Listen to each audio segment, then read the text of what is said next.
how do you gamify a SaaS product? People totally underestimate how small of a reward you have to give someone to stay top of mind or keep them engaged with your business. Whatever name you register your business under, that's the name that you have to promote. And here's another thing people don't realize. I'm going to give you one of the best pieces of advice I ever got from someone is...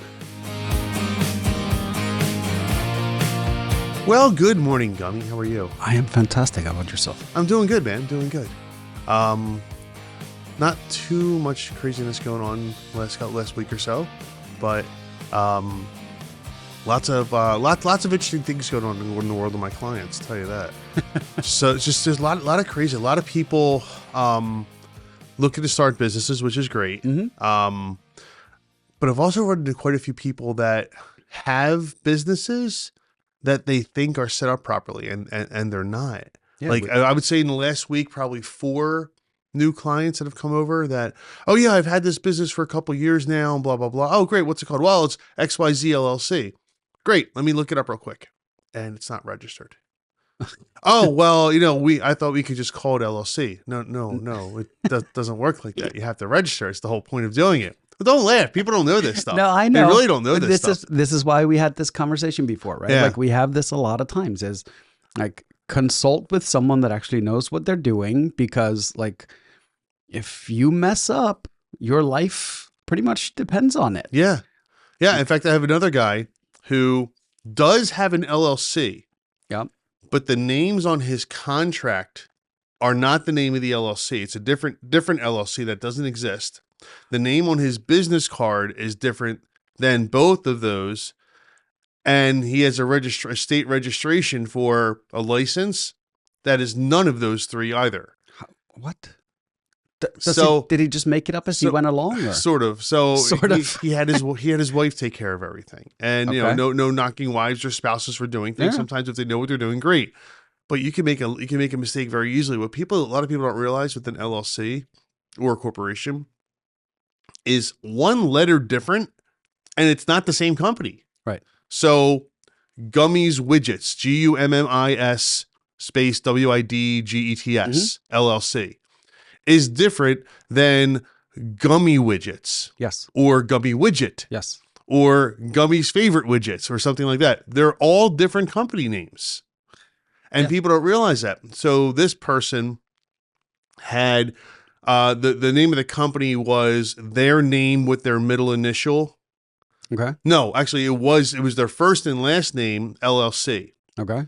They put their middle initial in there sometimes. Sometimes I'm not going to use what their actual name was. Let's say their name was Francis. Sometimes it was Frank, right?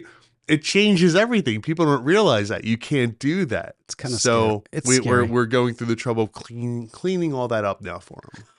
So that stuff happens all the time. How long has he been in business? Years? 30 years. Oh, okay. Oh, yeah. So he's new to it. This is what happens. Yeah. I said, well, let me see your tax return. Make sure you have the right name on there. Thank God they have the right name on the tax return at least. So the CPA did something. The CPA did something, right? Yeah. So anyway, that kind of stuff happens. You got to be real careful with that, right? And so you got, again, remember, whatever name you register your business under, that's the name that you have to promote. And here's another thing people don't realize. If your name is XYZ Company LLC, right? Yep. With or without the comma, it doesn't really matter. But if it's XYZ Company LLC and you promote yourself as XYZ Company without the LLC, they're actually 2 different companies. So what you need to do is you need to register a fictitious name for XYZ Company. Without the LLC. XYZ Company LLC needs to have a DBA or fictitious name, XYZ Company. Okay. So let me ask you another question, because I've wondered about this, and I have to be honest, I don't know the answer. I'm shocked. I know. I try to know a lot. Joe, our buddy Joe that was here the other day. Yeah. He's like, oh, I always call Gummies like a walking encyclopedia. I'm like, really, Joe? But so let's say I'm a contractor. Yeah. And I go do a job and someone pays me in cash. And as some people might do, that invoice now disappears from my system. Yep. The cash magically disappears. Yep. A year later, that customer slaps me with a lawsuit for the work I did.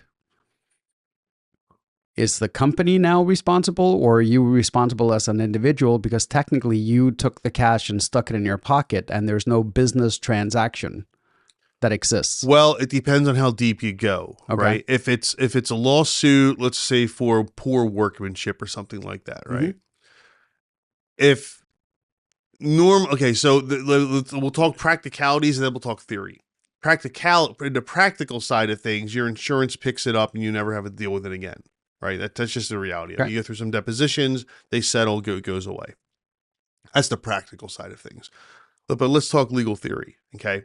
In legal theory, it depends on the attorney on the other side, how deep they want to dig, right? Okay. If they know you paid in cash, they don't necessarily know that you pocketed that cash and Correct. didn't. But let's say they found out. Let's say they said, let's see the bank, because they will have full access to your bank accounts, right? I want your bank statements for those months where you were working for that person. And yeah, if they can prove that you pocketed that money, then the LLC is not protecting you any longer. You're personally responsible. That's right. Because what you've done, and we talked about breaking the corporate veil before, but for people that didn't hear that one, there's this, let's use this piece of paper here, right? There's this wall here, so to speak, where on this side is the LLC and over here is you as an individual. And if the LLC does something wrong, you can't get through this wall to get to the individual. Right. That's the corporate veil. But when you do certain things like commingling of funds, commingling of money, not treating the business like a business, you can go around that corporate veil and get to the individual. Right. So I would absolutely say that if you pocketed that money and it didn't make its way onto the books, which I know a lot of contractors do, I'm not saying, there's not tax advice here No. by any means, but forget putting taxes aside, yeah, you are at risk of getting around that veil and getting to your personal assets. Right. So It was an interesting question because, I was talking to a guy probably a few months ago that's a deck builder, and he built a 2nd-story deck, right? And the guy paid him in cash. And I looked at him and said, did that go into your account? Yeah. Because the chances of someone getting hurt on a 2nd-story deck is far greater than a deck that sits 15 inches above the ground. So I think it's, once again, it's a risk thing, right? Well, I'll tell you what happens a lot too with contractors is even if they get a check, they take it to the check cashing place. Oh, really? Yeah, because here's what happens. Because then it looks like a cash transaction. Yeah, because you're working for a homeowner most of the time, right? Yep. Homeowners, what aren't they sending you at the end of the year? A W-9. Right, it's 1099, exactly, right? They're not sending you a W-9, 1099 at the end of the year. So that money's never getting reported to the IRS. Right. Again, not tax advice. Don't do this. Bad stuff. Bad. Don't know. But very bad stuff. What a lot of people do is they'll take those checks and go to a check cashing place and cash it there. Guess what? You just lost your liability protection. Yep. If I'm the attorney on the other side, I'm absolutely looking for that. Oh, yeah. Where did that check hit the LLC's bank account? Yep. Oh, it didn't? No protection. Tell me how much money you have in your home. Right. How much equity do you have?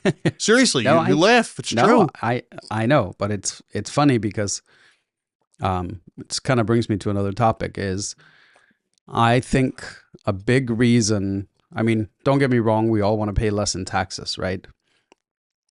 But I have a meeting later today with 2 guys that I'm connecting because person A gave me a call and was like, I think I'm paying too much in taxes. And I'm like, well, send me your balance sheet, send me your expense report. Let me take a look at it. And I would have to agree with him.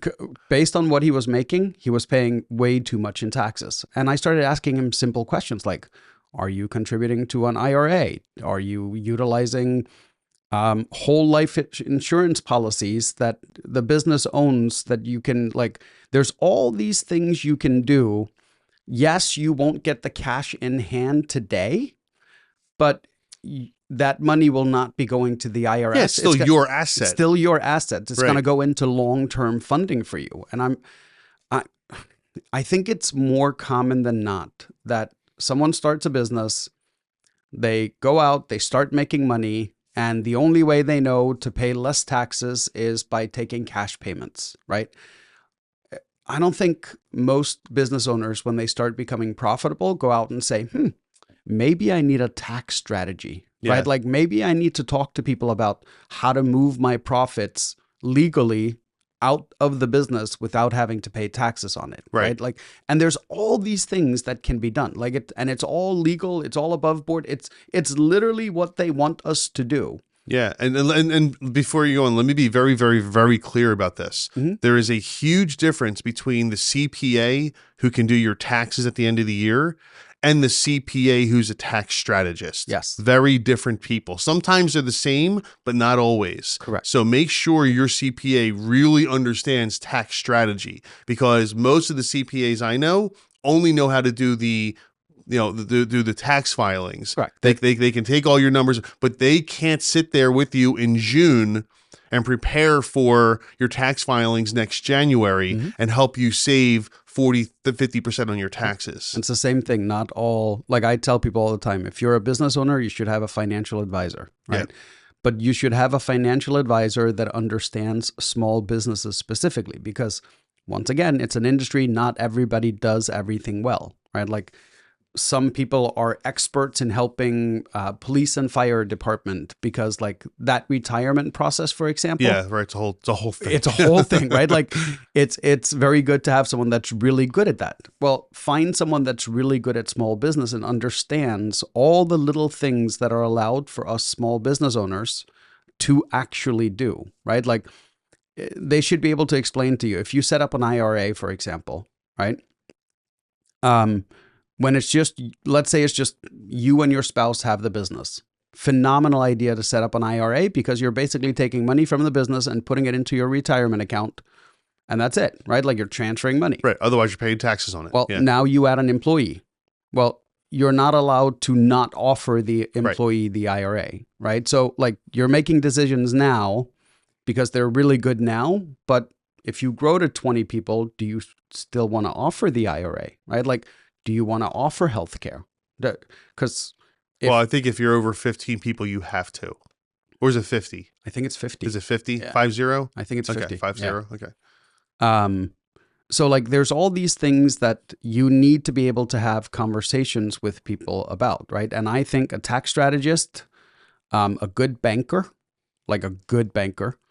and a financial advisor that understands small business are three of the key people you need to have around once your business becomes profitable, right? Like if you're operating at a loss, you probably won't need them. But the first year it looks like you're going to have a profit, those are the three people you should seek out. Yeah. And someone said, my friend of mine said to me years ago, like in my early 20s, always hire an accountant to do your taxes. Well, it's going to cost money. They will save you more money in your taxes than what you're going to wind up paying them anyway. And it has always been true. And it's the same thing here. You're thinking, well, I don't have the money to pay an accountant and a financial advisor. Trust me, they're going to save you more money than they're going to cost. Yep. Yeah, I'll give you the example. The guy that I'm introducing today, the reason he freaked out was he got his estimated tax return from his CPA, and he was supposed to pay, I think, $62,000. Oh. And I called him and I'm like, well, what if you could pay 30? Would that be better than that? And he's like, let me think. That would be half. That would be half, right? And you could keep the other half. And he goes, how is that possible? And I'm like, well, you haven't filed yet. So there's a lot of things you can do going back a year. Right. That's like, you can move money up until you file your return. And he's like, well, how do I do it? And I'm like, I don't know exactly how you do it. I'm like, there's a reason I have people that know how to do it.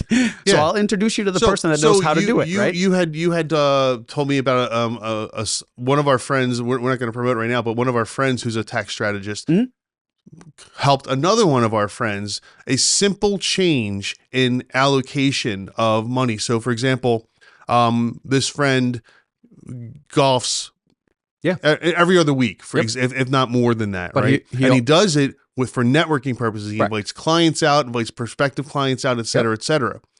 He had golf classified, I believe, as meals and entertainment, which is only 50% deductible. Yes. The tax strategist said, no, because you use it specifically for networking and to grow your business, it is a full deduction. It is networking opportunities, networking events, etc. That saved him how much in tax? Well, it ended up being $3,000 or $4,000. Yeah, that one change, that one simple change. So I just wanted to give people an example of how you don't have to do anything differently. Yep. You don't have to change. Well, you don't have to like find numbers out of thin air. Correct. You sometimes just have to change your allocation of what you did with certain things. You move it from point A to point B. Yeah, right? legitimately, of course. But yes, so exactly. I don't know if you ever listened to my other podcast, but I had someone on, CPA. Yeah. And she goes, "Oh, I had a guy come to me at $80,000 worth of guns and ammo that he had put on the business." And I went, "What? Like, is he a shooting range?" No. And the ultimate question ended up becoming, can you justify this as a business expense? Right. And he looked at her and said, "We work in very dangerous areas in the cities." He's like, "All of my employees have concealed carry permits. And yes, we do range day once a month." He's like, "It's a safety issue for us." Yeah. And she goes, "Okay. That's all. That's justified. It's a legit expense, right?" And honestly, zombie apocalypse too. well, that one too, right? But it was weird because it wasn't in an industry where you thought that would be legit, right? Like it's not like it was a security service. Right. They were something like, I don't know, plumbers or. But if you work in a bad area, correct. So it's once again. Look, let me tell you something. Those copper pipes sometimes are worth their weight in gold. Oh yeah, right. They get stolen before anything else. Correct. Because they're easy to. There's a reason that stuff gets pulled from old houses. Yeah, exactly. Right? So but it's interesting. All right. So what do you say we actually answer some questions today? Let's do that. All right. I like this starting off though on like general topics. Totally. And totally. Like, no, because I think it helps people understand. I think it does, and a little more about business. And there's always something that comes up. Like we meet every day. Do this. Yeah, I mean we do this every week, and there's probably 3 or 4 things between the time we record these where something comes up where we go, if this person doesn't know it, there's probably more people that don't. Yeah, that's exactly right. Before we keep going, make sure you hit that subscribe button if you haven't already. Oh, and the like button. The like button's our friend. The like button is our friend. Yes, we do like the like button. So please hit that too. And thanks for the support. Let's keep it moving. All right. So let's see. We are under r/startups. No space, no underscore, nothing today. This is interesting because I actually was thinking. I was thinking about this. Someone had said something the other day about intergenerational development the other day. So this is from Clement BN, says, "What do you think about intergenerational entrepreneurship? Creating startups with someone who has a lot more experience or vice versa is becoming more and more of a thing nowadays. What do you think about it? I've got an idea, but my job takes up too much time. Should I build my startup with a student/graduate?" So I thought they were going to go a little differently with this, but I want to touch both sides of it. Side number one is you're young and you want to work with someone who's older that's already been in the industry for a while and knows what they're doing. Side number two for intergenerational is a family who starts the business with the specific intent of having their family members take it over and their family members take it over, et cetera, down the line. Yep. So let's start with the young and the old, right? The young guy wants to get someone who knows what they're doing and help them out. So I'm going to give you one of the best pieces of advice I ever got from someone is he told me everybody needs what he calls a 10-year friend. Okay. Right? And I was like, what's a 10-year friend? And he's like, you need a friend that is 10 years older than you are, and you need a friend that is 10 years younger than you are. Okay. Right?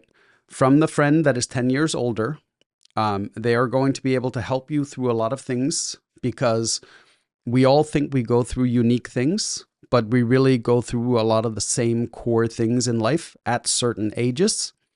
And by having a friend that's 10 years older, chances are they've gone through it and they've gone through it recently, like recently enough to remember it. I see what you're saying. Okay. And same thing with the 10-year younger friend. You have just gone through a lot of the things that they are going to be going through. And it's a good reminder for you how far you've come and a reminder of how you solved those things to kind of reiterate the foundational understanding you have of how you solved problems. And I was like, that is actually ingenious. Yeah, it is. That's a great idea. Right? And the beauty of it is it also allows knowledge to be passed on. right? Because one of the things, like the whole work from home thing, Right. right? One of the big things that got lost in that was what they call the water cooler talk. And if you think about how many ideas are born, not in their traditional meeting setting, Right. but two people, you know, just chatting in the cafeteria, Yeah. right? Like there's a ton of stuff that gets done and a lot of ideas that come up that are not in this traditional, oh, let's have a meeting or a, brainstorming. No. They're literally chatting, and that's how the idea is born. That all went away, right? Same thing. I talked to a doctor once, and he was saying, when the pandemic hit, a lot of the older nurses all retired at once, right? Like there was an outpour of not just, I remember that. Yes. yeah. Well, And my daughter had just graduated Right. nursing school, and there was a huge need for nurses Yes. everywhere. So the problem was when you lost all of those older nurses, you also lost all of that experience, meaning all the knowledge that they had in their head that is not written Right. down anywhere, that they have been passing on from generation to generation to generation, all went away in like one foul swoop. So I think, so for example, we talked about this in a different episode, I think, that the guy that I used to work with had 13 businesses all operating, 13 or 17, under the same EIN number that he founded it. Yeah. Mm-hmm. Right. And he was at the time probably 25, if not 30 years older than I was. He's probably 25. Yeah. Whatever it was. If I wouldn't have had him around to help me, when he then told me that he was selling the business and split me off, Yeah. one of the things he always said was, just remember, I'm still here, even though I'm no longer like a partner or a boss, right? And if it wouldn't have been for him and being able to reach out to him about certain problems I had while trying to grow the business, I'm not sure that my business would have even survived. Yeah. Right? Because I literally could email him a question and he knew the answer because he had gone through it himself, right? Because we all think our businesses are so unique and they're not. They're like not. Every problem you have as a business owner, I'll guarantee you there's another business owner that's gone through the exact same thing. Oh, any Right? business owner. Yes. Yeah. So I think like intergenerational entrepreneurship, 100%, especially if you can find someone that, for example, started a business, turned it successful, and sold out. If you can get that guy, Right. yeah, like your odds or chances Yeah. of success are just like, Yeah, they're much correct. larger. They went from being 80% of businesses fail within 5 years, Yeah. right? Like your odds probably just went to 90% chance of you making it through those 5 years, Right. right? And same thing, I think a lot of businesses could be started, like you said, with family members, right? Where it's father, son, mother, daughter, father, daughter. Right. I think that type of perspective into any business is phenomenal because generally it's two different generations, right? They will approach business differently. They will approach marketing differently. They will approach clients differently. They will have different expectations.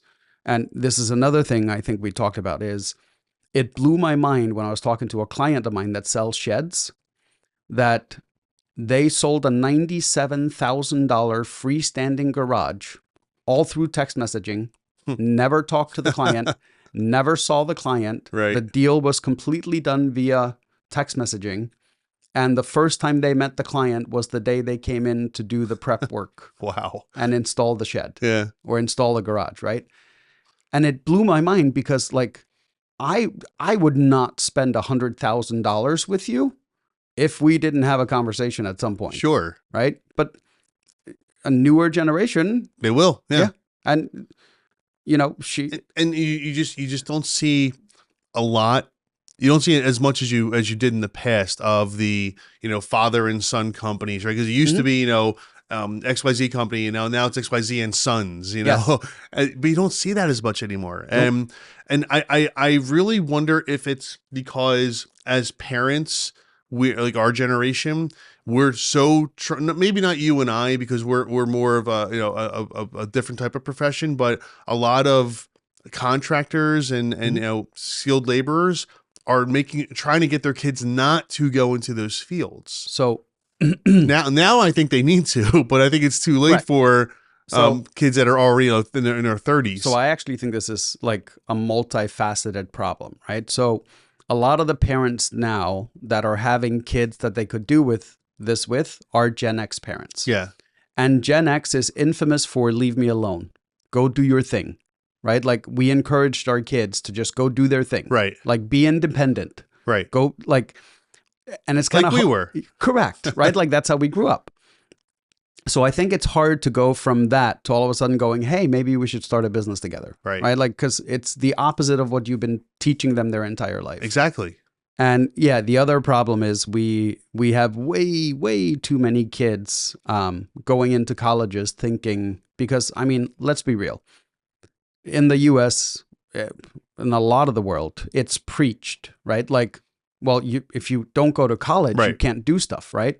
Meanwhile, most of the millionaires that are being created today are plumbers. Right. Like it's blue collar work. Yeah. It's the sewer cleaning guys, right? Like not the guys working there, but the people that start those businesses, because there's just such a lack of it.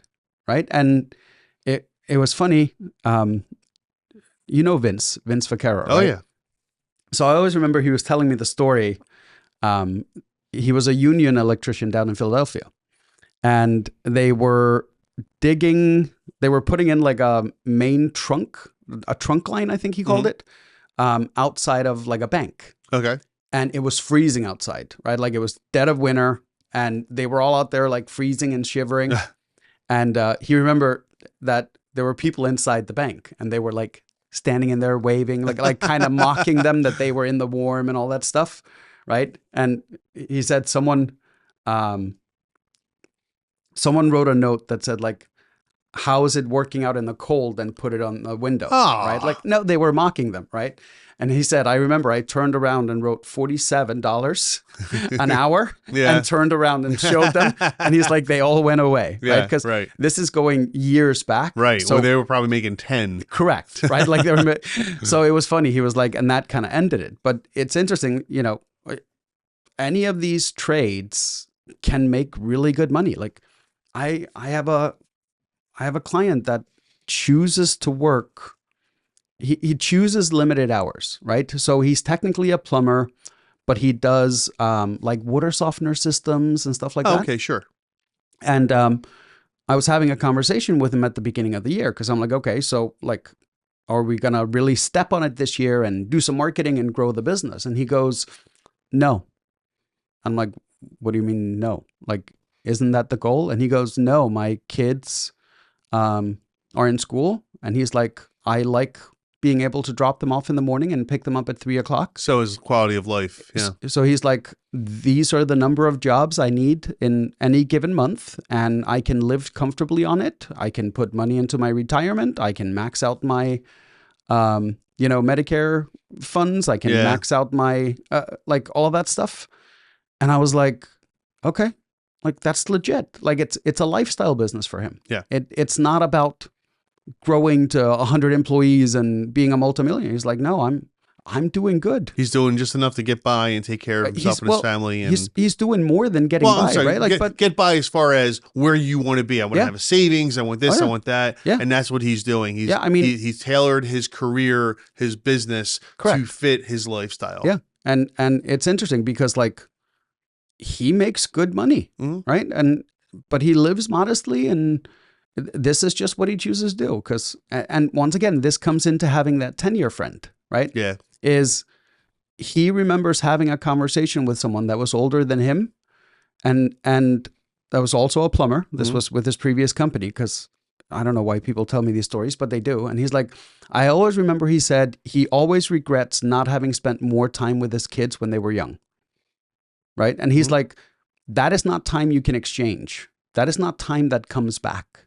Right. I read this horrifying statistic that by the time your kids turn 18, you have spent 70% of all the time you will spend with them in their life. Yeah, I've heard that. Right? I was like, That's what? terrifying, isn't it? It's terrifying, right? So like, okay, so from the time they're born till they're 18, that is going to be 70% of the time that you're going to see them. And if you don't utilize it, that time, it cannot be replaced. It is gone.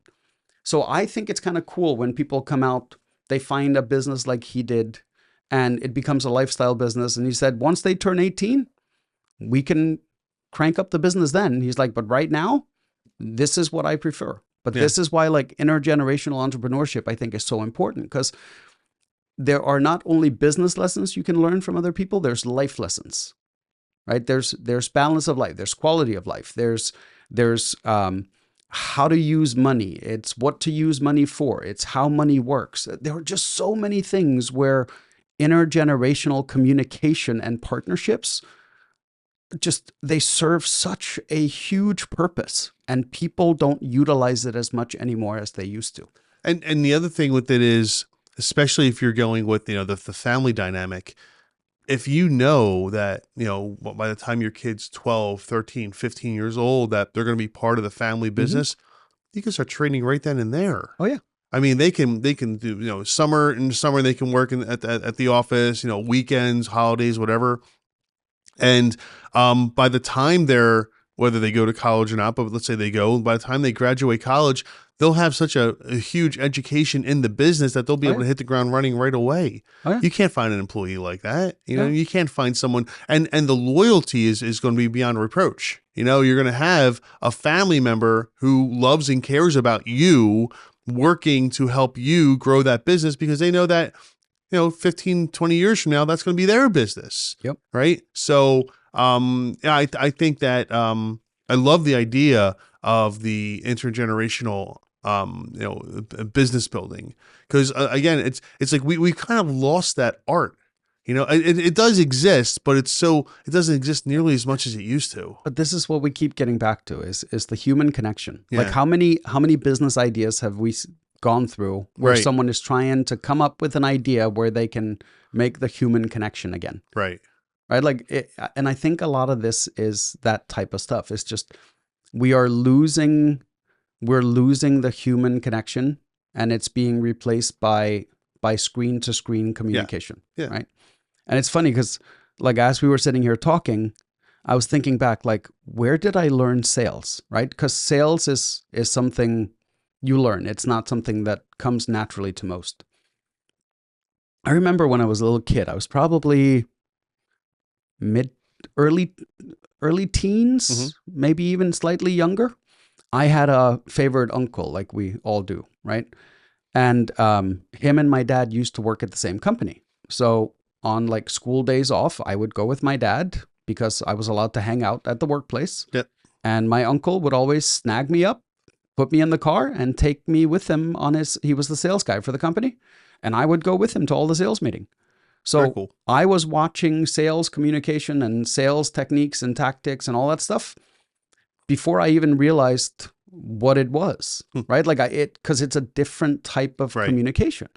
And I don't think I ever appreciated that until I went through sales training later in life, right? And I was like, wait, why do I know this? Like, why have I seen this? And it's like, I didn't attribute it to the fact that it was because I had an uncle that was a sales guy that took me out on sales calls. How cool is that? It is kind of cool when you think about it, You didn't even realize the education you were getting. Correct. And I think that is part of what is also being lost, is that we don't take our kids with us to these things anymore. And now I'm like sitting here thinking, maybe I should start bringing my 8-year-old with me to some of these, right? Yeah. Maybe instead of a week at summer camp, I cut back a week and just have her come work with me and, come record a podcast with us. And because like she eats it up. When I was doing my other podcast, she would walk around and tell people, Daddy's famous. He's on YouTube, right?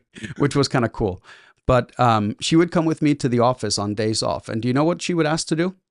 Record podcasts. Oh, so cool. I have Love it. hours and hours and hours of recordings of her sitting with the microphone, talking to the camera as if she's talking to someone. You got to release that. That's awesome. And I was thinking about it, and I'm like, this is experience moving forward that she is going to have, right? She's going to know how to talk to a camera, which is one of the things people struggle with, right? And it even got to a point where she asked me the one time, she's like, hey, can I record something regular? And I'm like, sure, come up with an idea for a show and let me know. So she walks into my conference room, right? This is at my office. Yep. 10 minutes later, she comes back and goes, I know what I want to do. And I'm like, what do you want to do? She's like, I want to take my books and I want to read books as a YouTube channel. Love it. And I was like, so cool. And I was like, what? She's like, yeah, there's a lot of kids that don't know how to read yet. And not everybody has a mommy and daddy that reads to them every night. Oh my God, that's so heartbreaking. So if I read these books and they can get on YouTube, then it's like I'm reading to them. And I was like, dude, only an 8-year-old would think of that. I know, right? And I'm like, that's ingenious, right? But I never pulled the trigger on it because like I was worried about like copyright issues. Like, is she even allowed to read these books? Are you allowed to record it?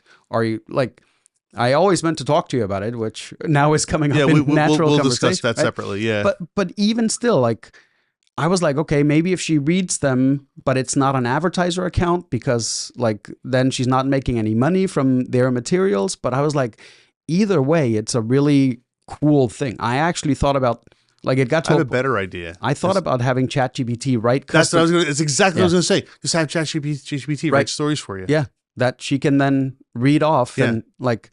So I don't know. Maybe I'll encourage her to do it because we could write like that would be fantastic. 5-minute bedtime stories, right? And just have her sit there and look. Put aside the money aspect of it, right? Just think about how many kids would actually watch that. Think about the kid that has a channel of just opening toys and playing with them. Oh yeah, the millions of viewers, millions. He's the highest. Well, one of them. He was the highest grossing until Mr. Beast. It's crazy. Yeah. And again, put the money side aside, put money aspect of it aside, which of course is huge potential. But just the fact that that kid is reaching all those kids, millions of other kids. I love this idea for your daughter. Do too. I think it's great, and I think it could be daddy-daughter time sometimes too. Oh, it could. You know what I mean? Well, even though every time I turn it on, the camera on, she always looks at me and goes, I need you to leave the room. No, she does not. Yes, she does. At 8. Yep. I love this. I'm like, so I turn all the camera equipment on, all that stuff. You know, she does her sound check. Okay, you can go now. And then she goes, okay. I love that. And the funny thing is, I have I had an old phone laying around the house with a memory card in it. And I pulled the memory card and stuck it in one of my other phones, only to find out that she has a bunch of selfie videos and walking around my office, like explainer videos about my office and all kinds of stuff. And I was like, when has she been doing this? That's awesome. Right? Like, so I have like tons of video content that she made. She has one where she's interviewing her sister. I was like, where do you come up with this stuff? That's great, man. You got a prodigy in training there, man. Yeah, I think I should really pull the trigger on some. You really do. You need to encourage. But once again, that would be like an intergenerational. Not that it's necessarily a business, but like it's the developmental thing that matters. Well, think about how many things like that turn into businesses. Well, true. Right? You know, they turn in. It's like someone who's just doing it as a hobby. Mm-hmm. That turns into something fascinating. That turns into a real, actual business. Do you remember? Now we're way off topic. When don't we go way off topic? But so you and I both know a tree guy. Yeah. Right? The same tree guy. Yeah. Do you know how that business started? I actually think he told me the story before, but I can't remember. So when the hurricane came through here. Yeah. Right? Him and a few buddies were sitting at the house and they wanted to go to the bar. So he happened to have a couple of chainsaws, right? Yeah. So they were like, well, we can't take the car, right? So we're going to have to walk. So they literally grabbed their chainsaws and started walking and cutting down trees on their way to the bar. And he was like, people would come out and be like, hey, can you help us clear this tree? And he was like, sure. And that ended up being a tree business, right? You know this guy, it's so perfect. Yes. I mean, it's so perfect. It's like him in a nutshell, right? It really is. So he went out and got his arborist license and did the training and like became an arborist, all because a bunch of them wanted to go to the bar and brought some chainsaws to clear the way. Like, businesses are often started in the weirdest way. They really right? are. Like, but it's kind of cool. All right, so Clembien, good luck. I love the idea of the intergenerational entrepreneurship. Whether you do it, a way, the first way or the second way, it doesn't matter. I really do like that 10-year friend thing though too. Get someone 10 years older, 10 years younger. Yeah. Wow, that's great advice. I really like that one. That's part of why I'm a believer in like long-standing networking groups. Right. And when I say networking groups, I'm not talking about like just business networking. Like that could be anything from Rotary, Roundtable, Freemasons. Like it doesn't matter because those are often multi-generational clubs, right? Where you have everybody from the 70-year-old that's doing it because they have nothing else to do to the kid that's just trying to get involved in the community. Like I'm a huge fan of those types of clubs. Yeah, no, absolutely. I completely agree. Because what are they? They're networking. Really, that's all it is networking. Yeah. It doesn't have to be business networking. Nope. It's just networking. And networking socially teaches you how to network from a business point of view as well. It's back to the human connection, right? Like that's what these things are. All right. Let's see. Let's move on here. Logical Run 2541 says, how do you gamify a SaaS product? Some sites, specifically AI related, gamify their services by giving credits as freemium plans and making the UI UX more fancy like a game rather than a service. How do you gamify a B2B private SaaS? Think CRM.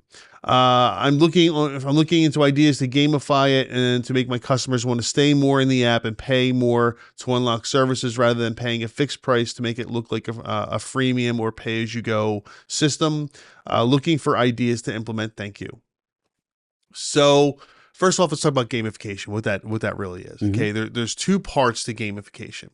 First, this is years ago. They realized that if you make the game, no matter how good the game is, if you make it too complicated, no one's going to play it, right? Gamification, the first part of it is all about making it simple, right? Yes. Doesn't matter how complex the game itself becomes, it has to be simple for the user to understand how to play it. Like they need to be able, do you remember way back in the day, the early Nintendo games and Atari games that would come with a manual? Yep. They don't do that anymore, nope. right? And the reason they don't do that is because they found that if the person can't pick the game up and understand how to play from within 2 or 3 minutes, they're not playing the game, right? I think the only game that actually succeeded that came with a manual was Civilization. Is that right? I think so. Which you probably needed a manual for. But think about that today. That game would have a hard time today starting out fresh because it's so in-depth and complicated. Yes. And people don't have time for that. No, now they have they have similar games where it's all about building and all that stuff. Right.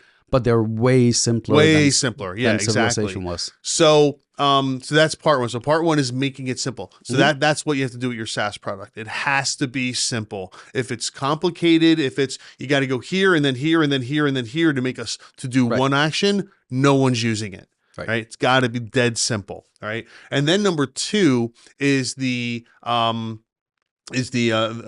like to call the Farmville approach, right? Where it's the microtransactions. Okay. The microtransactions, and me personally, not a fan. I don't do it. I don't like buying the little things in the game, but everybody else does. And I don't know what the draw is, but the microtransactions are huge. Buying the little digital assets that enhance your game just a little bit. You buy a little more and a little more and a little more. I remember when Pokemon Go first came out. This it was a great video of this kid who's probably 20, so he's a young guy in his basement playing Pokemon Go, and his mom walks in with the credit card bill, $400 to Apple for for what were you buying? Well, I had to buy Pokeballs and this and that and the other. Right.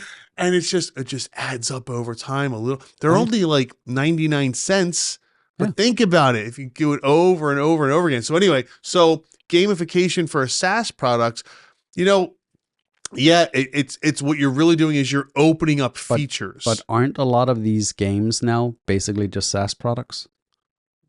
Oh, that's an interesting concept. Go ahead. Expand upon that. Well, if you think that's a very interesting concept. Well, if you think about it, right? In its simplicity, what is a SaaS product? It is a software that you use right? And then you pay for the services, but they might have a freemium version, right? Like what this guy's talking about. Right. So like in Farmville or Pokemon or any of these, the free version is basic gameplay, Yep. right? Where it stops being freemium or all the additional transactions you can take. Right. So doesn't that basically make these games a SaaS product? I guess. I mean, can you take the game and not be connected to anything and not be online and still play the complete game? Depends on the game. Okay. So sometimes sometimes the microtransactions allow you to complete it faster, Okay. better, but you can still complete it without. But that sounds like. But that's hard. That sounds like HubSpot to me. Right? Really? Like we'll give you. I want this to connect. Make this connect for me. Yes, we will give you these free things, and you can do all the things in the system. Yep. Right.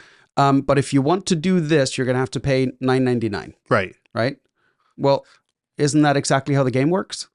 So is it the other way around? Is the SaaS a game instead of the game a SaaS? It's all based on the same concepts, isn't it?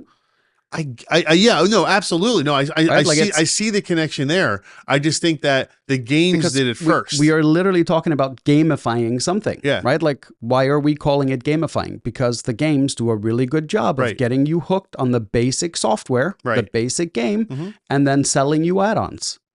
Right, that's the SaaS model. I'll give you a perfect example. Is we use a project management tool for my legal practice, and when it was just me, it was free. Didn't cost a dime. Nope. Great. Wonderful. Yes. You know how many clients I had in there? I had 100 clients and all this recorded work, et cetera, et cetera. And then I started bringing on staff. Yep. Oh, now suddenly it's going to cost more money. Oh, yeah. Well, guess what? I have 2 years of history of documents there. I'm not going somewhere else now. Yeah. You know, they got me. But right? but I'm at level 17 in this game. Yeah, I can't switch. Right. Oh, now I want to upgrade. All the time I put into it. So, but I think that's why people are looking at this gamification stuff. Is because games do a really good job of getting you hooked on a free basic version, right, and then selling you a bunch of upgrades. So that's interesting. So that's kind of the approach here. Then I like this. I like this is better. So instead of the microtransactions, which is what one of the things that games really gets you on, are the micros, it's the level of here are the things you're allowed to do with this SaaS product for free. Here you go. Go at it, my friend. Use it for 5 years free. Wonderful. At some point, though, you're going to need this upgrade. Yes. And that's where the real money comes in. There's going to be a data cap. There's going to be a user cap. Right. You could even put in bonus transactions, right? Like if you put in 20 new clients a month, we're going to give you a $5 credit. Like, so you can make it gamified, like where you're earning rewards and you can buy things and you could give away consulting, like whatever it is. Ooh, right? Like so it becomes almost like the games do. Yeah. Right? It's a I want to build on that system. Yes, I want to build on that exactly. So the more you use it, the more rewards you get. Yep.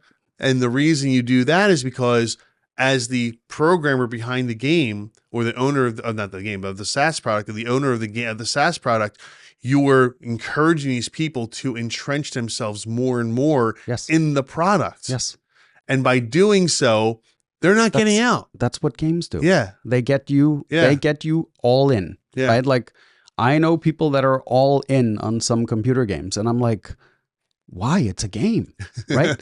And the games that do it really well don't have an ending. Think like Fortnite. Oh yeah. Right. Like there's no end to that game. No. Right. Like until you throw your computer out the window because the 9-year-olds won't leave you alone. So it's kind of that is the approach I think people need to think about is how do you get someone, you don't necessarily have to gamify it in that sense, right? Like you can have a rewards, even thinking about it, Google does this for us, right? So we run AdWords and all kinds of stuff and there's rewards for us.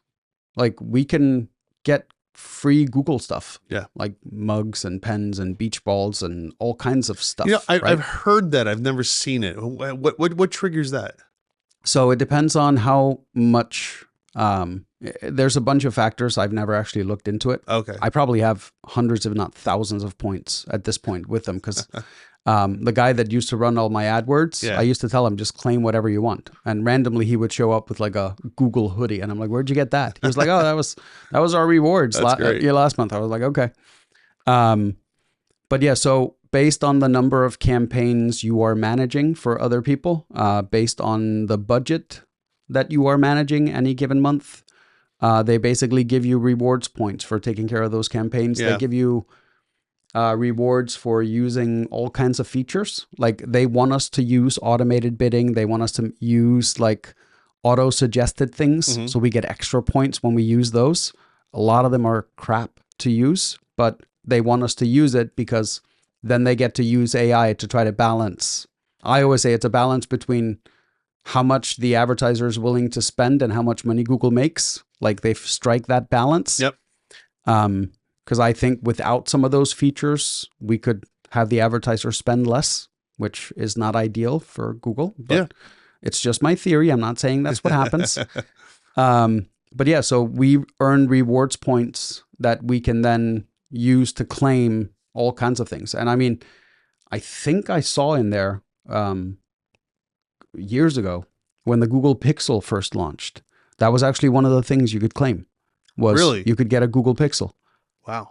If I remember correctly, like don't hold me to it. I could be wrong, but yeah. Well, it doesn't matter now anyway. Correct. Years ago. But yeah, now I kind of want to log in at some point and see like what are the top level things because I think like they literally had a bunch of stuff, Chromebooks, like, because you got to remember there's agencies out there that are running like millions of dollars through AdWords on behalf of their clients. So once again, the more the rewards are triggered for how we use the product as well as how many clients we bring on and how much money we're spending. They're basically giving us carrots for. Yeah, and think about it, and those carrots they'll keep you around for a while. I mean, people love the little prongs, like the little pokes as, here, buy this, upgrade to that or whatever. And they don't even sometimes they don't even see it as spending money. Right? Because it's just, do you want it? Sure. Yes. Right? That credit card transaction is done way behind the scenes. You don't even know what card you have on there half the time. But like in this case, I'm actually getting rewards for spending other people's money. Well, yeah, because you're providing a service for somebody. Correct. Right. Of course. Does Google have to do that? No. No. Is that going to influence whether or not I advise a client to advertise on Meta or advertise on Google? No. No. But I'll bet you there's people out there it does. There could be people, 100%. where they go, oh, and same thing. So Google has this program, and this is actually how you end up getting into it, is you have to hit a monthly minimum spend. You have to hit, like, there's these parameters you have to hit, right? And I remember when we were right at that, like, edge of whether we would qualify for the rewards program or not. This is back when we were like starting out doing some of the stuff. And we were always like teetering on that edge of, yes, we had enough clients, we had enough spend that we qualify. And then, we would fall out because it's measured on, I think, a running 30-day. And I remember there was a point in time where I was getting an email probably every 2 or 3 days from Google saying, you no longer qualify for the program. Yeah. And then 3 days later, you've reached your qualification again. And then 3 days later, because like it was literally a matter of like $10 that we were going over. And I ended up like throwing an extra $50 into our campaign just to get rid of the emails. Wow. Right? Like I was like, okay. But yeah, so they do a really good job of setting up these programs that reward you. Yeah. Do you remember like going old school, right? Where these types of programs like rewards and stuff worked really well. Do you remember the Marlboro products? Marlboro, the cigarettes. The cigarettes, where you could cut off the barcode, right? No. So yeah, Marlboro ran a whole thing. I never smoked, so I have no idea. Yeah, no. I mean, even if you didn't smoke, it was at every 7-Eleven that you would go into. They would always have this. So yeah, so you were allowed to cut off the little barcode from your Marlboro packages, And then you would collect 20 of them or 30 of them or whatever, and you would fill out the thing. Oh, yeah, there was like jackets and hats and whatever. lighters, That's right? I forgot about that. And you would like fill out the Yeah. form and what you wanted and, you know, how many barcodes you had, and you would mail it in, Yeah. and then they would mail you a physical product back, right? Like, Well, you know about the Pepsi and Harrier jet, right? oh yeah. You know that story? Yeah, yeah. The where someone He forgot a zero on, so the, oh no. No, they did. So that's how it started. Is Pepsi, whoever did the campaign, forgot to put an extra zero. I thought you meant the kid who turned it in. Yeah, on the points needed for the Harrier jet, and the kid that went to the Supreme Court. Yeah, because the kid did the math, and he goes, "That's worth it. Yeah, like it's worth getting the points for the jet, right? With the extra zero, it wasn't. But yeah, that was Pepsi did the same thing. Like once again, we don't have to reinvent the wheel for everything. Like look at successful programs that have already been there as far as like gamification or rewards or any of the stuff. Yeah. And build off of that instead of trying to like figure everything out from scratch. Like what have been successful reward programs through history? Pepsi, Marlboro, Google. Yeah, there's a ton of them out there. Yeah. Even when you go to your supermarket and they give you rewards for shopping and you have it's on your card. I honestly, you know what you save over the year? So I honestly think in the US, if Facebook or Instagram, because they reward creators, right? Like you get a plaque and you get all kinds of stuff if you're a creator.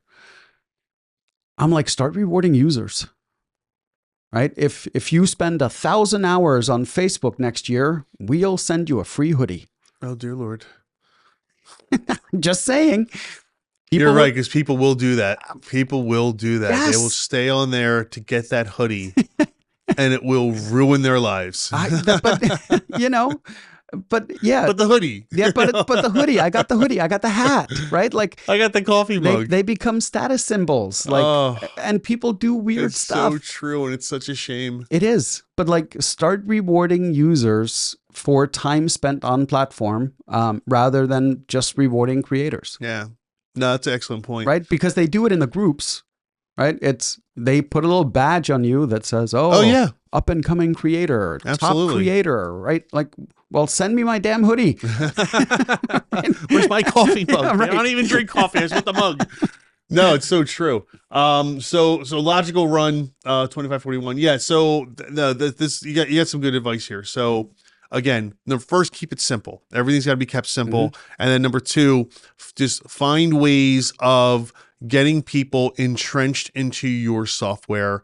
Give them little rewards for doing certain things, you know, and a reward doesn't have to be anything physical. It could be a badge. Yeah. It could be a little digital badge on their profile or something like that. Or even just a hooray, you did this. I really do enjoy the, in certain games when I program them, I enjoy the, hey, you accomplished this. Congratulations, right? Because it gives you that dopamine rush that people look for. It means absolutely nothing. On the screen, means nothing. You're like, whoa, I got. Oh, that's so cool. How do I get the next one? Spend $500 and you'll get. Oh, really? Is that all it takes? And then I get the. Yeah, exactly. So anyway, that's a great way to gamify your SaaS product. People often think that you need to do more than you actually do, right? Yeah. I'll tell you a quick story about, once again, I work a lot with blue collar industries, right? So there's a deck builder.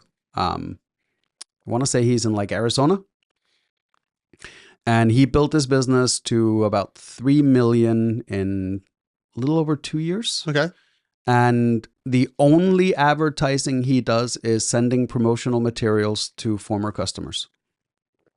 Right? He simply rewards all of his customers for having done business with him, and he sends them something every quarter. Like what?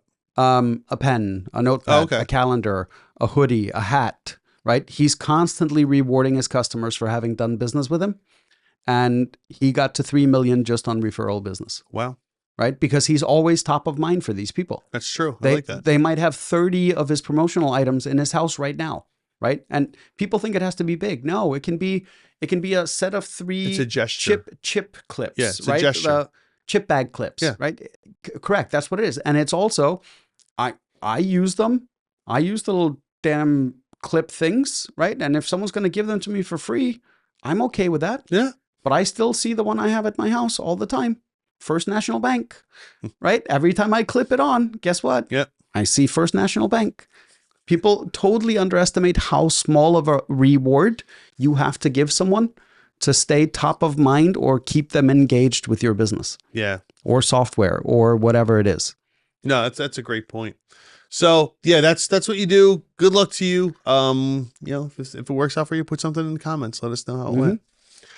All right, let's see here. I think aren't we supposed to do this throughout? Isn't that what Ethan said? What? Oh, remember to like and subscribe and. No. He puts that in. Oh yeah. You haven't seen it? Have you seen it in some of the videos? No, I've. Oh yeah, about two or three times during the course of the video, he'll put it in. He'll put in the. Maybe we should start saying it every once in a while so he doesn't have to use the same clips all over and over and over. Okay, you could, but I kind of like the way it breaks it up, because what it does is you actually start. Sometimes our things are about an hour and a half long, so if you listen to the whole thing, sometimes your mind starts wandering. Right. It actually breaks it up nicely, and you're like, oh wait, what was that? So let me subscribe. Yeah. So okay. So by the way, subscribe. Yeah, and like. All right. I think this is one you will be right up your alley. We talk about this quite a bit. This is from Jared Wallance. Says, I'm launching a wait list for my MVP, minimum viable product, if you don't know what that is, and thinking of using Google Forms for signups. Do you think this would turn people away or make my project seem unprofessional? Would a proper landing page make a big difference in attracting signups, or is Google Forms fine for an early stage launch? I'd love to hear your thoughts. So I'll go with, if you're going to have a professional product in the end, have a professional landing page. It doesn't take very much to do. In fact, can't you customize Google Forms to make them look nicer? I was saying, like, even you can do this on GoDaddy. Yeah. You can set up a basic landing page that looks professional, real nice form, with a form that is connected, that is literally connected to Google Forms. Right. But to the user, it looks far more professional than a Google form. Exactly, right? Yeah. So there are times to be cheap and there's times not to be cheap.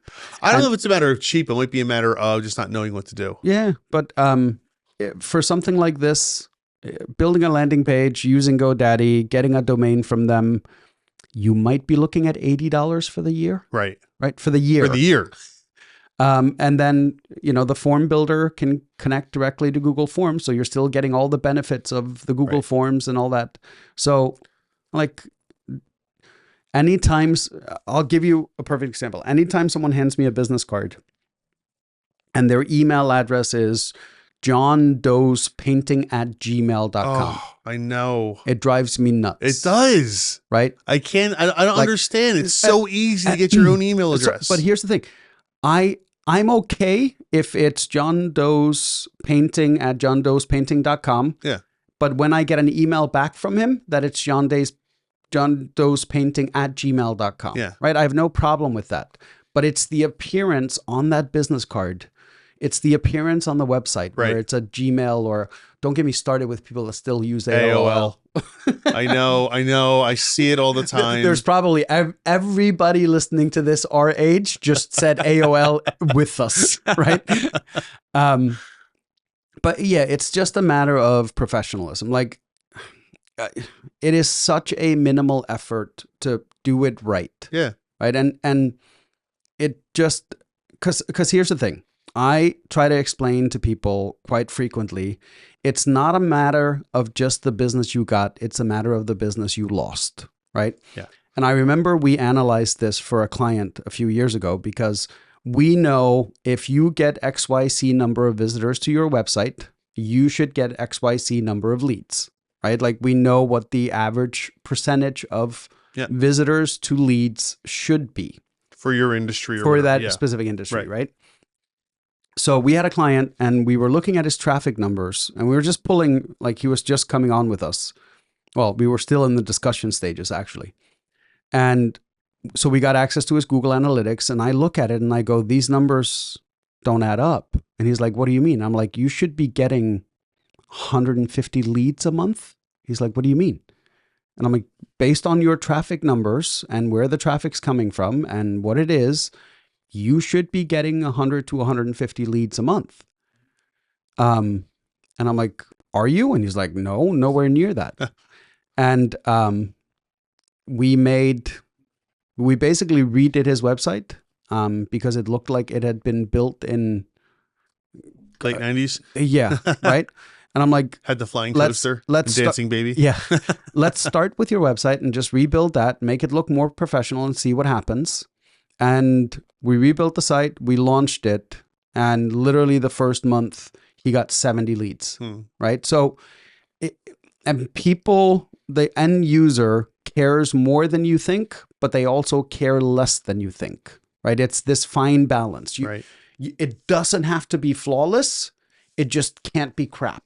Yeah. Right. I've seen it. I know exactly what you mean. It has to be professional enough. And once you get to that point, it doesn't have to go any further. Right. And users are willing, their brain makes this decision literally in a matter of seconds without them knowing they made the decision. Right. It's like 7 seconds from the time they land on your website, they will decide whether or not to do business with you. The rest of the time they're just there to either rationalize not doing it or rationalizing doing it. But they've decided within 7 seconds whether or not they're going to give you a chance. Right. So that 7 seconds, if your load time is 4 seconds, that means you have 3 seconds left to get that customer to potentially do business with you. So what do they see during those first 7 seconds? That's the important thing. That's 90% of your battle, right? Yeah. Because it's a impact thing. It's that first impression. Yes. And I say it all the time. How many chances do you have to make a first impression? Yeah. Right? One. Exactly. No, it's true. And having something that looks professional, or even if it's not, even if we use the word professional, just something that looks like you give a damn, right. that you actually put some effort into it. It's not difficult to do. It really isn't. It has to look legit, right? Yeah. So in this case, if you use Google Form, is it good enough? Yes. Absolutely, it will do. Oh, it'll do the job. It'll do the job, right? The question becomes, how many signups did you lose from people that looked at it and goes, Yeah, and you know why? Because it's a trust factor. Yeah. Right? It's people coming saying, well, I don't know that I could trust this. Right. Right? I'm not giving my information to these people. I don't know who they are. I don't trust them. On a Google Form. Yeah. Right. Right. Well, how do I know where that information's going? Right. Yeah. And when people can't trust you, they're not going to work with you. Correct. And you're going to lose that business. So the answer to this specific question is yes, it'll do the job, but at what cost? Right. Is really what it boils down to. Exactly. The professionalism, and I'm sure if you ran analytics on it, you would realize that you would be losing a ton of people just because it's like a Google Form type thing. And it's nominal effort. Like you can go on Fiverr and find someone to do this for you for like $20. Yeah. Right. Like that's how simple it is. It really is simple. Yeah. It's a simple thing to do. Put a little bit of extra effort into it and it will change. It'll change everything for you. It really could. So to answer the questions, yes, you can use Google Forms, but have a face on top of the Google Forms to make it look nice. I know why you want to use Google Forms because it's easy. It's easy to access the database and get the information you need. Fine, but have something on top of it that makes it look better. And if you can't do it, there's plenty of services out there on the cheap that will give you that professional look for your products. It's kind of like with cars, right? If you think about it, all cars theoretically do the exact same thing, right? Drive, pretty much, right? Yeah. Like they have some kind of engine that rotate the wheels that get you from point A to point B. Why is a Bentley more valuable than a Kia? Good. They theoretically do the exact same thing, right? Yeah, well, it's a little more luxurious, better things inside. It is everything that is built around the functional stuff, right? And that's what kind of this is to me is, yes, Google Forms is functional. It's the drivetrain, right? What you put on top of it is going to be how people see you. That's how they're going to perceive you, right? So if you just put up a Google form, you're the used car dealer around the corner. If you put at least minimal effort into it, you could be the Kia or the Toyota, right? Like if you totally build it out and like make it look fancy and showcase product ideas and and go all out and make it look super nice, what you could also be affecting is the final product price of whatever you're putting out, right? Because if people's perception is that you're the used car dealer around the corner, Yep. they already will have a value associated with your product. If you look like the Bentley dealer around the corner, they will have a value associated with your product as well. So this goes above and beyond just looking at the product or does it function. This is literally step one in what you could potentially charge for that product without you realizing that you're setting the expectation level for pricing. No, that's a good point. Yeah, it's a very good point. So yeah, so I mean, again, it all comes down to your appearance, like anything else. It comes down to your appearance. You're making that first impression. Make it good. Make a good first impression. Because you're right. Because if you don't attract the right kind of people, you might not be able to charge what you want to charge for this product later on, and it might be too late by then because someone said. Or someone might say, oh, I remember that. And they had this horrible form that made them look like it was done in some kid's basement or something like that, you know? So yeah, put a little bit of time, effort, and money into it. You know, the money's negligible, but put a little time and effort into it. This is where brand strategy, as far as how really you comes into play. How you want to position your business comes into play on day one. All right, let's move on here. DKiss Writing 001 says, EdTech idea for validation. So I'm considering creating a course online generator. When I was part of the industry, I used my own unique framework to come up with course outlines that then needed to be developed or curated. The objective was to come up with an outline along with recommendations on content format and strategies that would lead to the development of an impactful and effective course. I see this being useful to any course creator. However, given AI recommend course outlines in seconds now, I'm wondering if people will still be interested. My belief is that my framework transformed into an algorithm will generate far more effective course outlines than basic prompts on ChatGPT would, but that is not my day job right now, so I can't afford to invest time and energy in testing this theory. I'd love to hear from folks in EdTech and from course creators whether they would consider a tool like this and see if it's useful to their jobs. So I did this. Oh, please. I was going to say from the side of creating courses using ChatGPT and the problems with that, but please go ahead. We did that. When ChatGPT first came out, I wanted to see how it was, because my daughter's at a daycare and I'm very good friends with the owner, and they have to create basically framework for what they're going to teach throughout the year. They have to do, alphabets, like there's a letter of the week, all that stuff. Yeah. So just for fun, I decided to see if ChatGPT could develop the entire framework. And I just did a month because I didn't want to go into a full, I actually had it outline what to do for the year, but then we only created the details for the first month where it outlined it completely. And then I only did 1 week where we literally did all of it. Right. Okay. So my first attempt at it, I brought this to her and she's like, this is pretty good, but it doesn't meet Pennsylvania standards. Okay. So I went back, told ChatGPT, it has to meet Pennsylvania standards, brought it back to her and she goes, oh yeah, it meets Pennsylvania standards. And not only does it meet the standards, it actually noted what standards it's meeting on all of it. And then we took the 1 week and we took the entire curriculum for that week.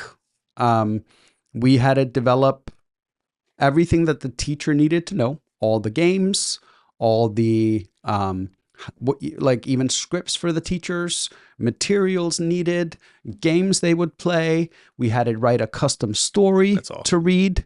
And all of this probably took me in total less than an hour. Wow. Right. But so for this DKIS, 100% of what you're saying in here is correct.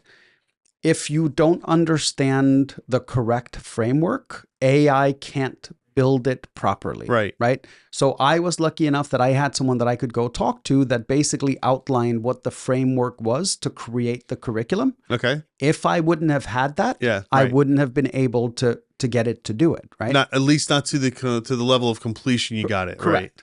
So same thing, like I developed a sales course back in the day. That's like a 14-week sales course. Right. So the other day, just for just for fun, I test this stuff way too much. I took the entire course and uploaded it into a custom GPT, along with some updated materials, some sales psychology, some research papers, and I had it develop a new course following the outline of my original course. Okay.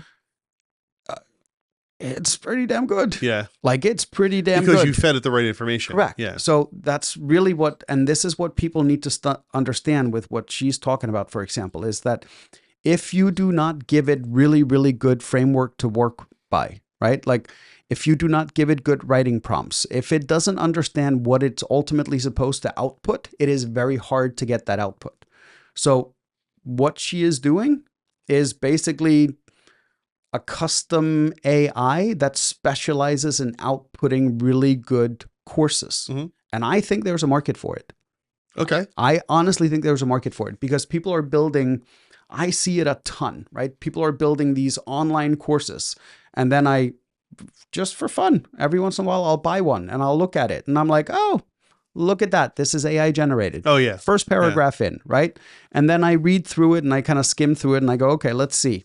So someone developed a sales training, for example, that I downloaded. And I'm like, oh, let me see what they're doing. So I went in and I'm like, oh, this is the generic chat GPT output. When you say, can you develop a sales training course for me, right? Like, there was nothing unique about it. It was literally the generic version. You know, and I've seen the internet, they're getting swamped with those. Mm-hmm. There's so many of them because people think, oh, I can go and build one too. I can write a book using ChatGPT, and it's easy to do, but it's hard to get actually good results. Yes. So the internet's becoming swamped with these things.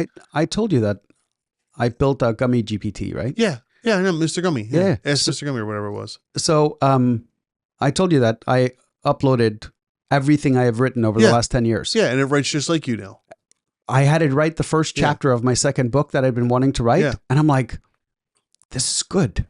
Like, it's really good. Right. But it's because it has all the proper but framework. most people don't know how to do that. They're not going to know how to create a custom GPT. They're not going to know how to upload all their stuff to it. They're not going to know how to train it, things like that. People are being told on TikTok and other things, here, go to ChatGPT, type this in, and you have a book. You know, it doesn't work like that. So what I was getting at is something like this for DKIS is now if they use your products, you can promote it as non-AI generated. Right? Because I'll bet you people are going to be looking for that. I'm going to say I'm going to say no. Okay. Be okay with it being AI generated, right? Just make it better AI generated. But then how do people tell the difference unless they actually buy it? If you are a course creator and you get access to a course creating AI tool and because you may not understand how to get AI to build your course, right? Like, you may not know how to do the proper prompts. You may not know what to feed it, but you know what a good course looks like. Sure. If she can work with someone to figure out how to put in all the proper prompts and feed it all the right information so that me as a course creator can go in and say, hey, here is my old course. I want to update it. And the AI already understands the difference between a good course and a bad course.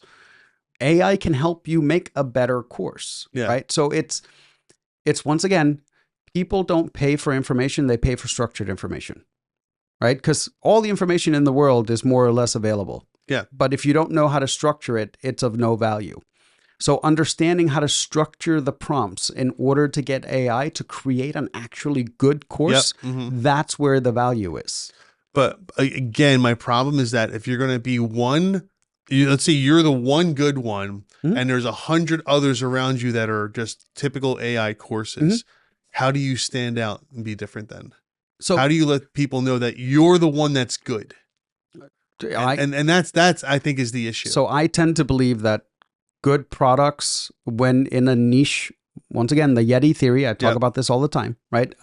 Most people didn't know what Jasper was 5 years ago, right? We've been using Jasper for a while, right? Most people didn't know that Duolingo is based on the OpenAI platform, right? Like, so people were using the products because of their functionality, whether AI was there or not. Like they didn't know what this was. They didn't know that there was a ChatGPT coming, but we used the products because they were really good at it. Yeah. Right.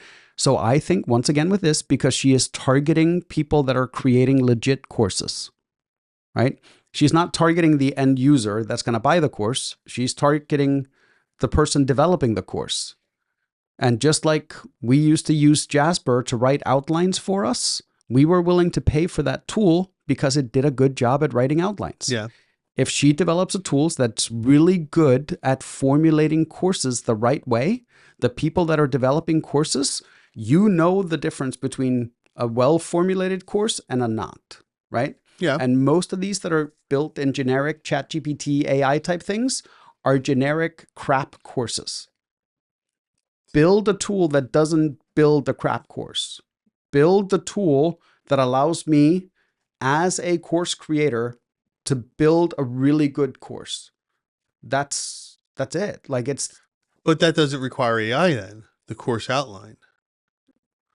Well, if you want to develop the entire course, most people don't. No. Oh, okay. I think we're okay. Now I think we're saying two different things. I'm talking about the outline. Yeah. Right. The outline should be created like through a tool like what she's building, right? So most course creators will actually manually create the outline. Right.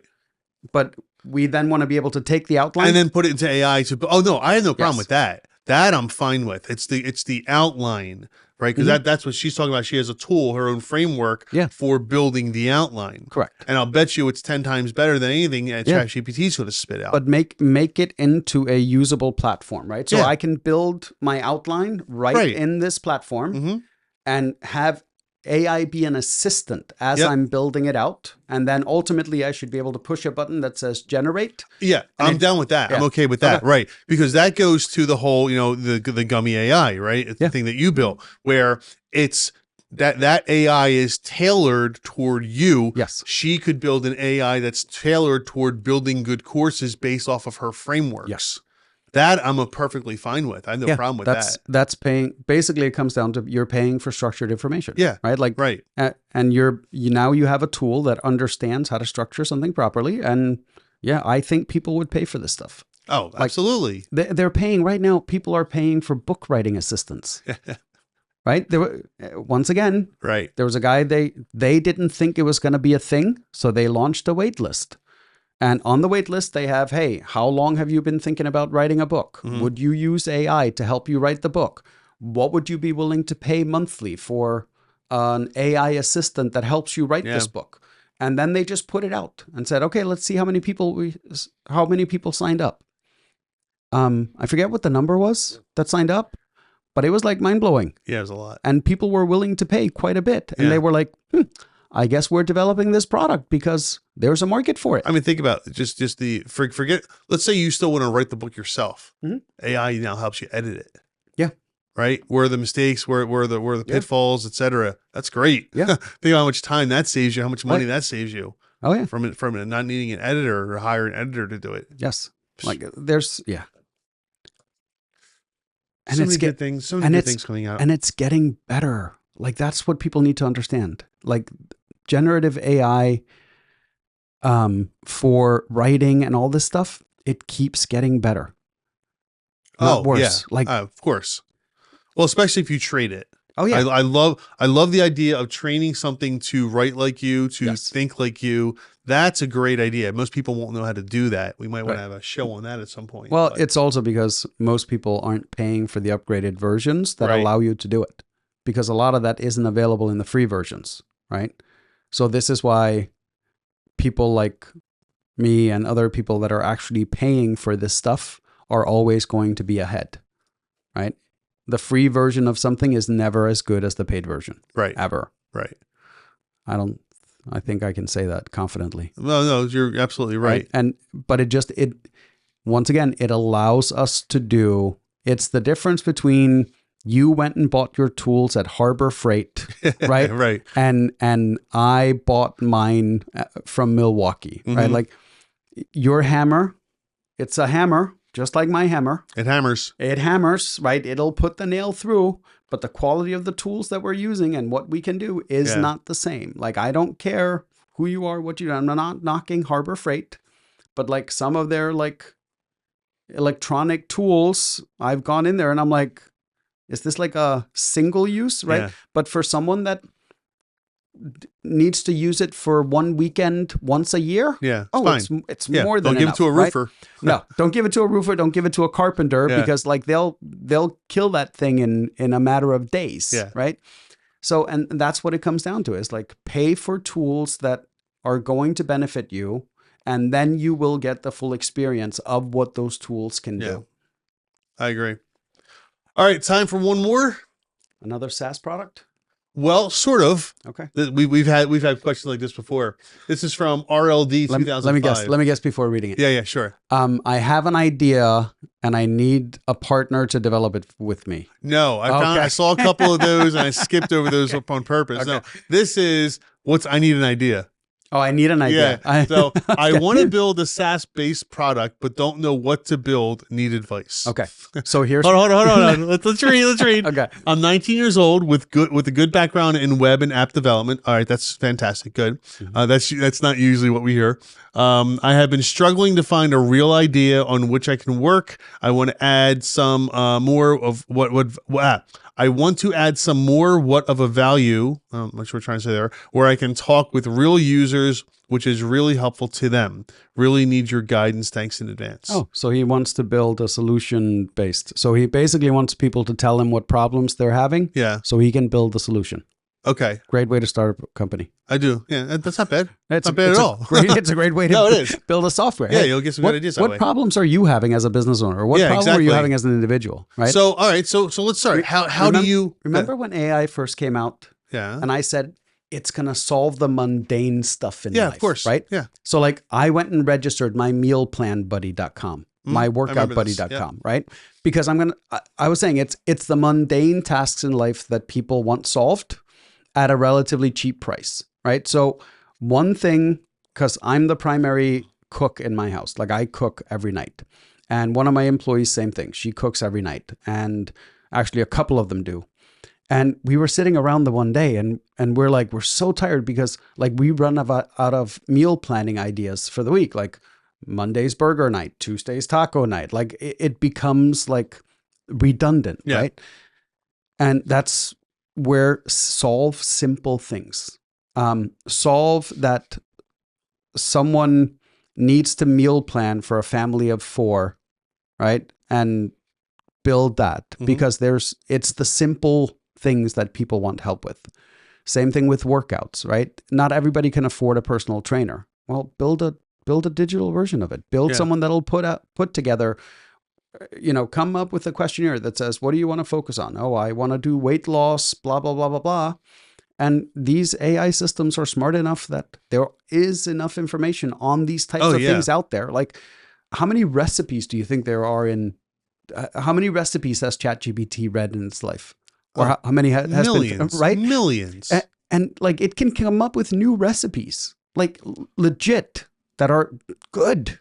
I've tried it. Like some of it is good.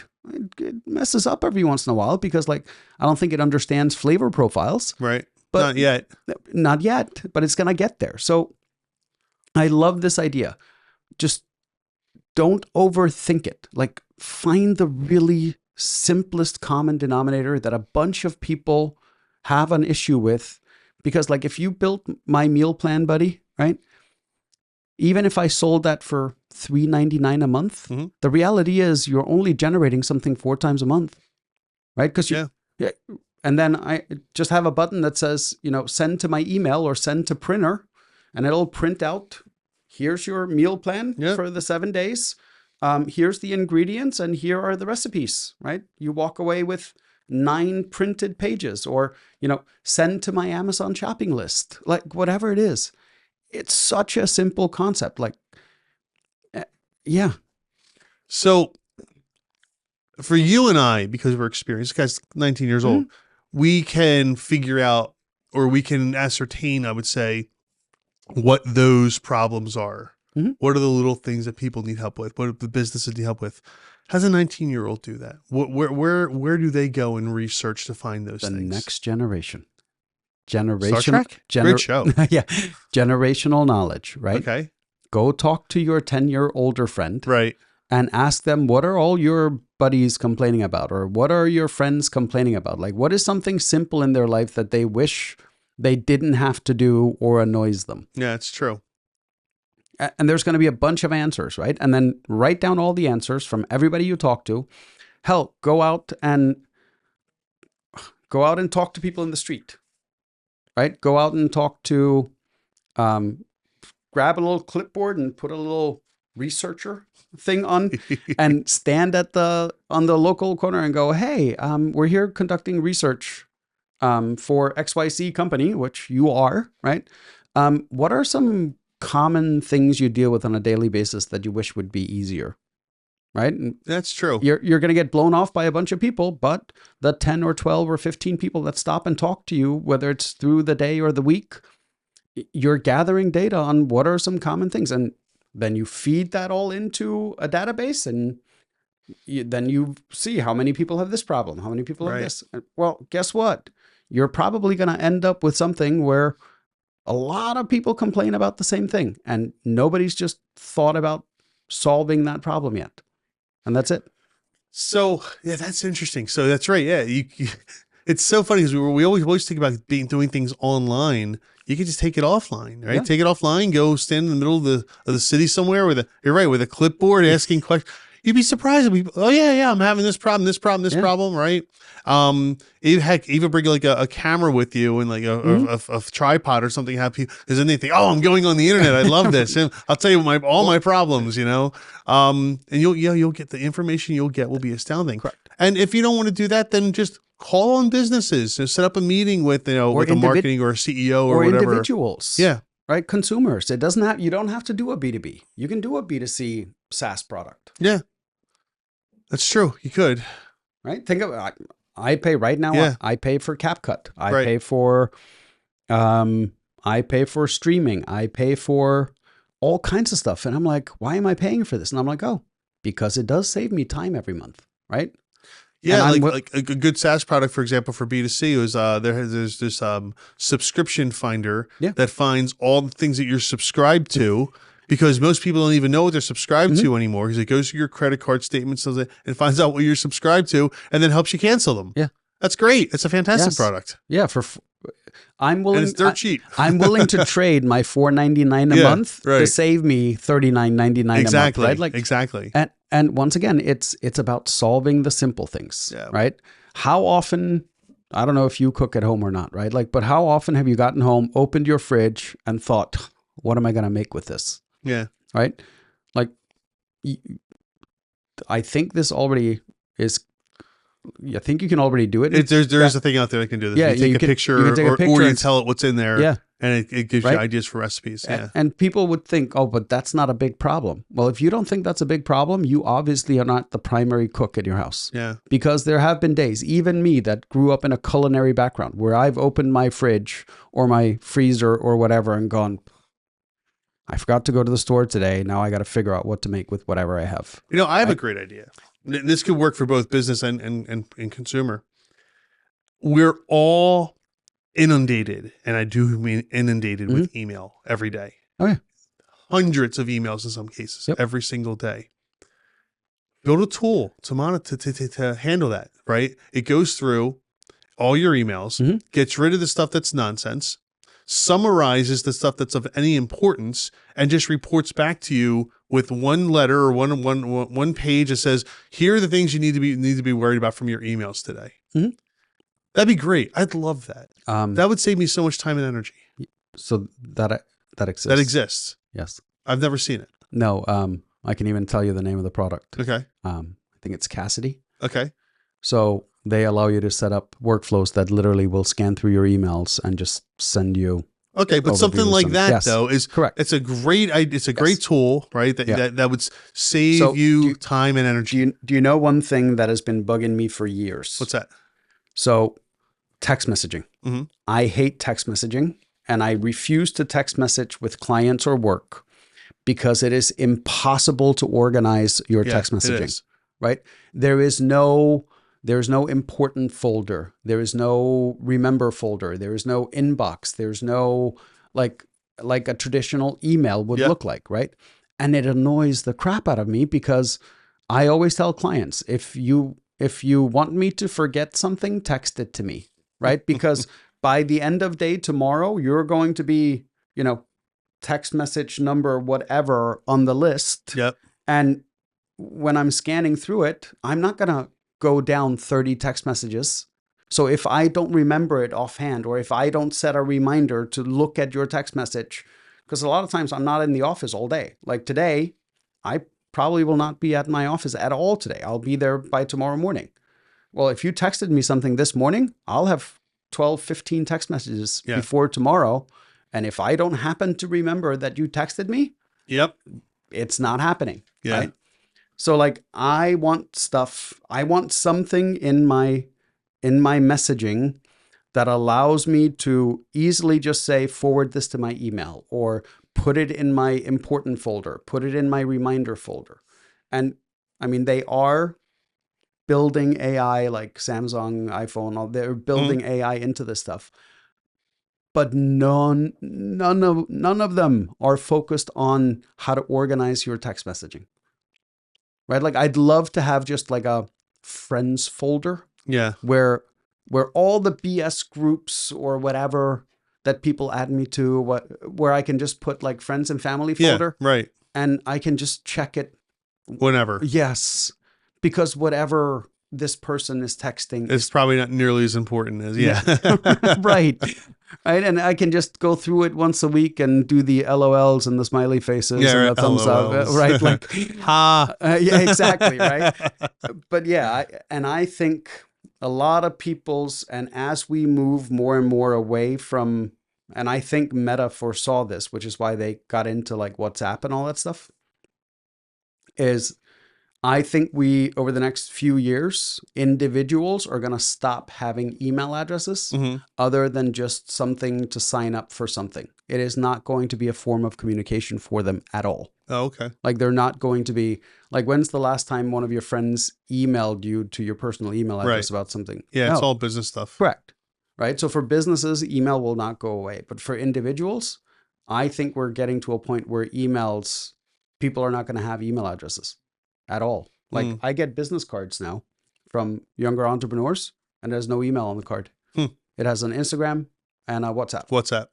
And I'm like, like that's how they communicate. So build that better mousetrap. How do you improve upon that, knowing that it's coming? Right. And that's what I'm saying. That's kind of stuff that this person should be thinking about. Yeah. Right. 19 years old. Got all the time in the world, my friend. Not only do you have all the time in the world, you see problems that are happening right now in your generation that you could solve, right? And once again, if you look at Facebook, why did Facebook start? Because the young people started with it, and then the older generation ruined it. They basically took over, right? Right. And they got older too. But it happened to TikTok too. It happens on every platform, right? Is the early adopters are the young kids. So if you can build something that the young kids will adopt, chances are at some point the other generations are going to figure out, maybe this is a cool idea. Yeah. Even though for me, Snapchat was never a thing. I never did it. No, so I had an uncle on Snapchat and he was hysterical. And then he stopped doing Snapchat. And when he stopped, I got off. Oh, okay. He was literally the only reason I got on Snapchat. That's funny. But yeah. All right. I think that's enough for today. You good? I'm good.